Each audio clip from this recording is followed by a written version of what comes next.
Friends আমি Rahul loving pets empire channel থেকে আপনাদের জানাই স্বাগতম। তো ফ্রেন্ডস আজকে এটা বলবো যে আপনার বদ্যিবাগি ধরুন একটা ভাঁড়ে 5টা বাচ্চা আছে, পরেরটাতে আপনার 3টে বাচ্চা আছে, তারপরটাতে 2টো বাচ্চা আছে। তো আপনি এর ভাঁড়ে বাচ্চা ওর ভাঁড়ে বা 1 নম্বরে বাচ্চা 2 নম্বরের ভাঁড়ে করতে পারবেন কি করবেন না? নিশ্চয়ই পারবেন। তো দেখতে হলে ভিডিওটা দেখুন। তো ফ্রেন্ডস আর একটা কথা বলার ছিল যে বাজরিকার পাখির যার মধ্যে 4টে 5টা করে বাচ্চা হয়, কিন্তু দেখবেন বাচ্চা হলো, কিন্তু যার মধ্যে 4টে এবং 5টা বাচ্চা হচ্ছে কিন্তু বাচ্চা মরে যাচ্ছে। কারণ যেটা সবথেকে ছোটো সেটাই আগে মরে, খেতে পায় না। তো ছোটো বাচ্চাটাকে যদি আপনি অন্য ঘরে অন্য ভাঁড়ে দিয়ে দেবেন তো তাহলে কী হবে? তাহলে বাচ্চাটা ঠিক থাকবে।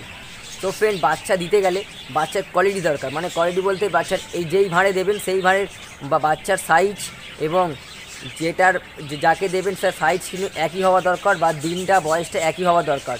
যদি বাচ্চা দেবেন যে বাচ্চা যদি ফেদার উঠে যায়, মানে পালকটা যদি হয়ে যায়, তাহলে দিলে বাচ্চাকে খাওয়াবে না।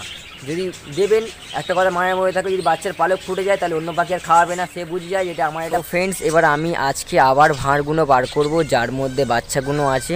ভাঁড়গুলো বার করে দেখিয়ে দেবো যে কোন বাচ্চা কোন ভাঁড়ের সাথে ম্যাচিং করে আপনি রাখতে পারবেন এবং কোন বয়স থেকে বা কদিন পর থেকে আপনি রাখতে পারবেন, সো সেটাই বলে দেবো। তো ফ্রেন্ডস আমি আগে ভাঁড়গুলো বার করে নিই, তারপর আজকে আপনাদের সাথে দেখিয়ে দিচ্ছি। সো ফ্রেন্ডস আমি এখন বার করে নিয়ে এসেছি আমার কলোনি থেকে, আর সেপারেট কেস থেকে কিছু বাচ্চা আছে যেখানে 3টে 4টে এমন 5টা বাচ্চা পর্যন্ত আছে। সেই বাচ্চাগুলো কী করে ম্যাচিং করবে সেটাই দেখাবো আজকে। তো দেখিয়ে দিই, এই ভাঁড়ে দেখুন 2টো বাচ্চা আছে,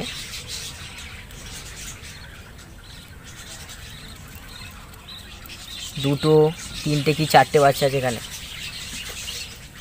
এখানেও কিছু বাচ্চা আছে, এখানেও 4টে না 5টা বাচ্চা আছে। তো এখানেও 2টো 3টে বাচ্চা আছে, সেমনি এখানেও 3টে বাচ্চা আছে। সো ফ্রেন্ডস দেখাচ্ছি, এই যে দেখুন বাচ্চাগুলো দেখুন, এই সাইজগুলো দেখুন, বড় বড় বাচ্চা হয়ে গেছে। তো এই 2টো বাচ্চা আছে, 2টো বাচ্চা আছে।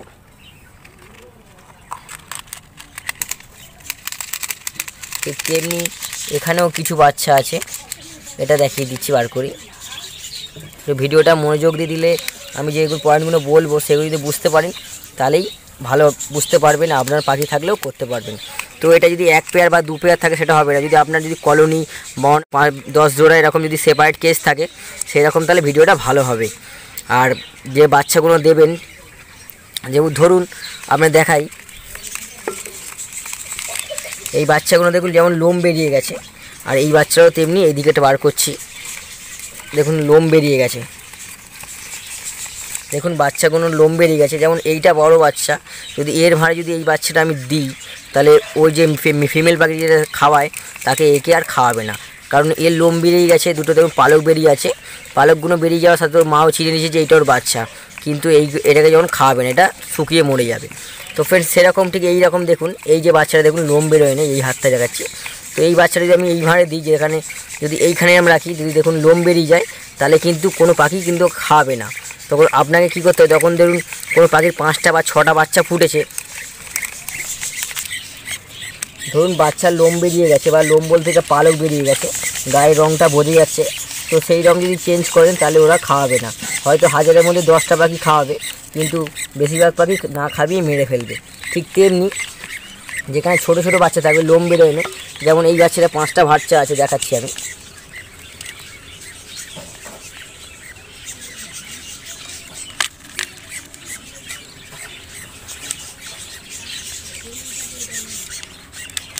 দেখুন এটাতে 5টা বাচ্চা আছে, যেটা সব থেকে ছোটো তার এখনও না কিন্তু লোম বেরোয়নি, লোম বলতে এই পালকগুলো এখনও বেরোয়নি। তো এটা যেখানে পাখি যে ডিম আছে, যার ডিম পচে গেছে বা ডিম ফোটে না, তা দিয়ে গেল ফোটে না ফেলে দেবেন, তাকেই দিয়ে এখানে বাচ্চাটা দিয়ে দেবেন, তো খাওয়াবে। তো যে লোম বাচ্চা, যে বড়ো বাচ্চা দিলে খাবে না। সেরকম আমার এতে 5টা বাচ্চা, এই ছোটো বাচ্চাগুলো আমি একটা যে কোনো একটা ভাঁড়ে দিয়ে দেবো, সেটা তাহলে বাচ্চাটা বেঁচে যাবে।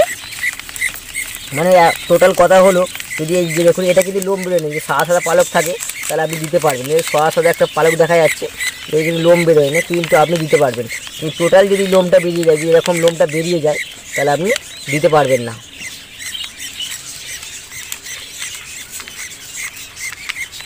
তো তো যেখানে আমার অনেক কটা বাচ্চা আছে সেইখানে যেই ভাঁড়ে ছোটো ছোটো বাচ্চা, যেমন এই ভাঁড়টা ছোটো বাচ্চা আছে, তো এতে আমি একটা যদি দিয়ে দিই তাহলে কোনো অসুবিধা নেই। দেখুন এখানেও লোম বেরোয় না, কিন্তু সাদা সাদা যে ফেঁসোগুলো থাকে সেইগুলো এটা কোনো অসুবিধা হবে না। তো এখানে আমি যে ছোটো 5 নম্বর বাচ্চাটা, এখানে ছোটো 5 নম্বর বাচ্চাটা তো আমি এতে দিয়ে দেবো। তাহলে এখানে থাকলে 4টে, এই 4টেও মানুষ হয়ে যাবে আর এখানে 4টেও মানুষ হয়ে যাবে। তো আবার এখানে যদি ছোটো আবার কিছু একটা এই দেখুন এখানে আরেকটা ছোটো হবে, তো আমি এখানে যদি আরেকটা বারে বাচ্চা থাকে আমি তাতেও গিয়ে দিয়ে দিতে পারবো। তো ফ্রেন্ডস যেটা বলছি শুনুন মন দিয়ে, তো পাখি যদি চেঞ্জ করে বা পরিবর্তন করে অন্য ভাগের বাচ্চা দেবেন, তখন যদি পাখির যদি লোম বেরিয়ে যায়, লোম বলতে এই পালকটা যদি বেরিয়ে যায়, দেখুন এই পালকগুলো বেরিয়ে যায়, যে কালারটা বোঝা যে পাখিটা হলুদ হবে বা কালো হবে বা সবুজ হবে, তো এই রকম যদি বোঝা যায় তাহলে যদি চেঞ্জ করে অন্য ভাড়ে দেবেন তো ফিমেলটা খাওয়াবে না, পাখিটাকে মেরে ফেলবে। আর যদি দেওয়ার সময় যদি এরকম লোম থাকে সাদা বা কোনো সময় চোখ ফোটে, তো এরকম দিলে পাখিটাকে খাওয়াবে।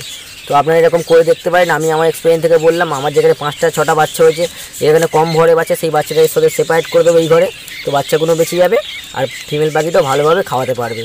তো ফ্রেন্ডস যদি ভিডিওটা ভালো লাগে আমার চ্যানেলটা অবশ্যই সাবস্ক্রাইব করে নেবেন, ভিডিওটা লাইক দিয়ে দেবেন। ধন্যবাদ।